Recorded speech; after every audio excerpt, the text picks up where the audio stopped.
classroom, how to implement it in our lessons, classes. And actually we found lots of stuff online and books, and even we couldn't decide what parts of it to share with you, because it's a really huge, broad topic. So we discussed on it also, and the ones that we liked a lot, we picked them and put our PowerPoint presentation and activities. There were lots of activities being creative in the classroom as a teacher. So the first part to start, I think, what is creativity? Okay. What is creativity in the classroom?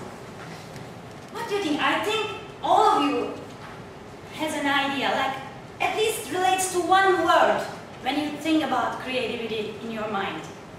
What word? It relates to one word or a sentence, up to you. What? The word creativity, what does it remind to you? What can you say? Any ideas? Imagination? Yeah, good. Yeah, Ivan? Activity that I'm giving to my students. Okay. Activities, yeah. Yeah, definitely. Be creative. Creation of something new. New? Like bringing the students' motivation. Motivation, good, very good. What else? I think there are many words that you can relate to. Exploration. Inspiration, yeah, very good. Yeah, that's right, exactly. Decorations in your classroom. Activities, decorations, of course. But some other people maybe can have some ideas too.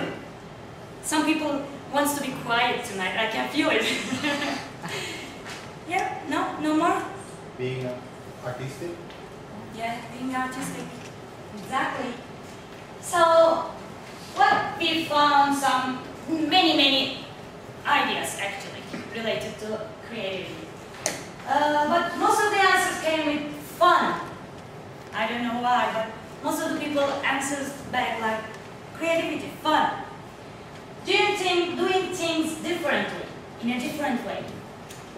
Exciting ways to learn something, because most of the learners get excited about doing creative things.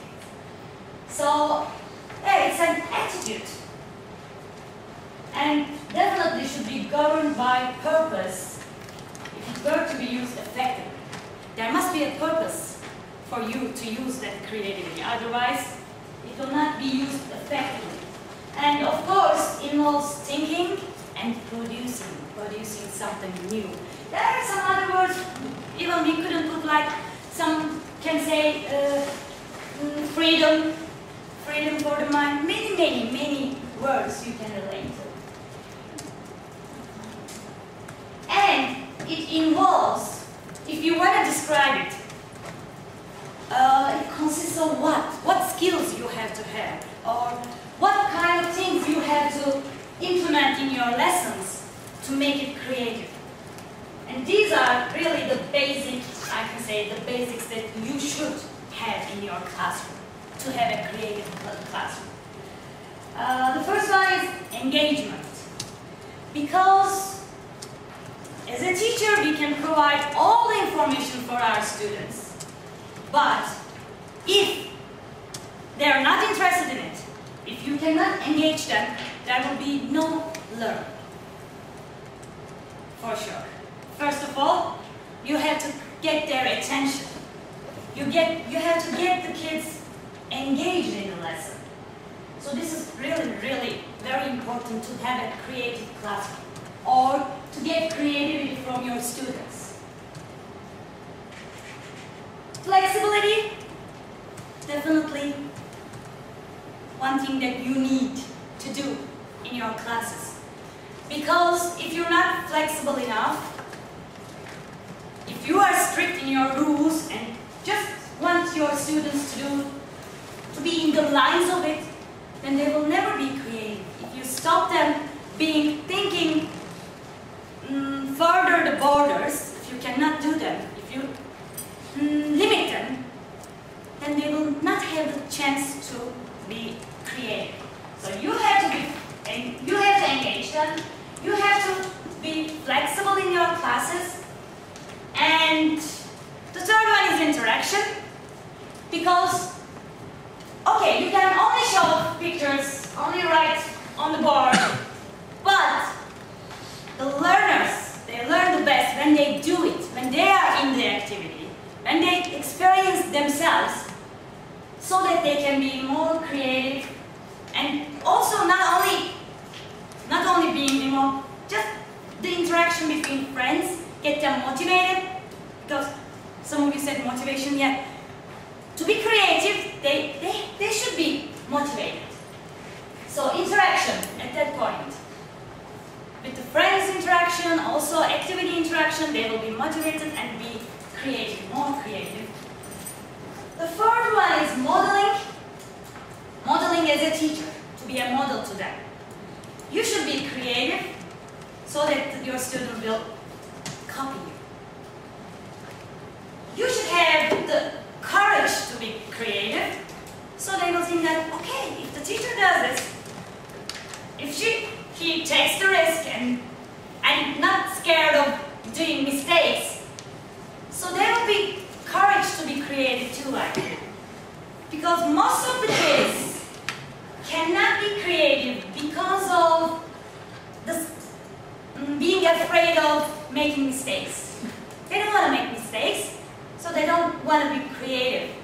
If they see you as a teacher, creative, not scared of being creative or doing mistakes, then they will model you. They will take you as a model, and then they will be creative too. Planning. We said yes, you will be flexible, not too strict, but also we said planning is important. How can it be? If you plan everything, you have a plan, you will be flexible too. You don't know what way your students will go. So how can you plan it effectively? What can you do about your planning? Come on. You can do it. You can have some ideas. What is the question again? Okay. So, planning is very important to have a creative classroom too. But also we say that you should be flexible in your classes. So how can you plan? If you will be flexible and go anyway, how can you plan your creative classroom lessons? How You can balance anticipate. How can you balance it? How can you? Yeah. Sorry, Amy, go ahead. Being flexible. You could anticipate like the different reaction that a student will have, and then when they happen, then you can actually canal this into one way or another. You Like, can lead them, Yeah. right? Yeah, exactly. What else, You Mark? can have a project that you want them to do, which is kind of more open-ended. There can be an outcome which gives them flexibility within it. Yeah, that's right. Yeah, You yeah. should have something which relates to real life situations, something that they understand, you know. And in planning, you should take into account, you know, the pictures, you know, that the students would easily understand what you want to you know, to teach them. They will easily get the idea. Yeah, that's right. Also, maybe I think here's the important thing is planning how to get the students to be creative. Planning. What can you do? What can you do so that your kids can be creative? Well, I just wondered if I could make a comment with that. I think it's kind of, I don't know if this is going to make sense or not, but I think what Kenny is talking about is kind of like, I've heard it said that Air Force pilots, in the American, the U.S. Air Force, for example. I mean, you could pick any Air Force, but the U.S. Air Force is the one I've read about.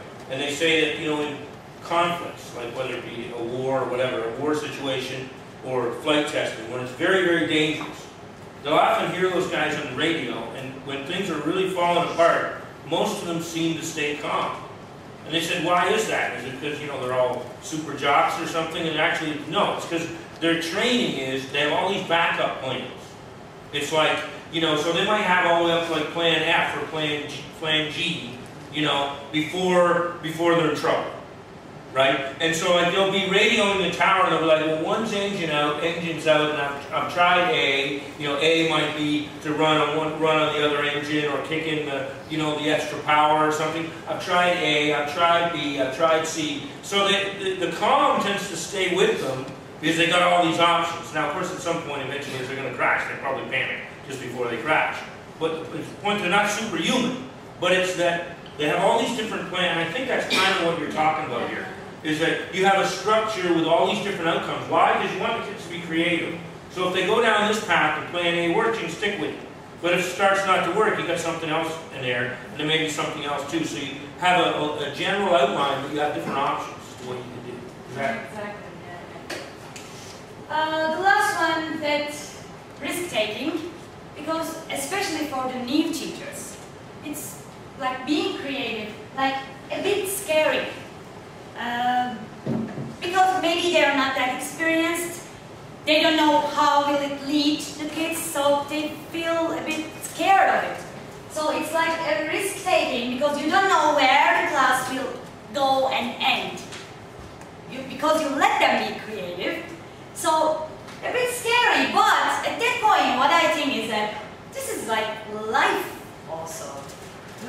In our lives we always take risks, and this is the fun part. This is really that we get excited about taking risks, and this is what life is. So the kids, yeah, you have to take that risk, I think. What might be the risks? Maybe I thought about it before. What can be the risks? Even you want your students playing a game. Let's say you're playing a game with them, and then you want them to pick some places, locations to play the game, and then you can ask them to pick some people, for example, and then they can pick bedroom as a place, location, and they can pick a couple. So you don't know where will it go. This is a risk you take. You don't know what will it lead to. But yeah, this is the fun part of it actually. So we have to take risks to get the kids creative. So process of creativity. This is what creative thinking skill.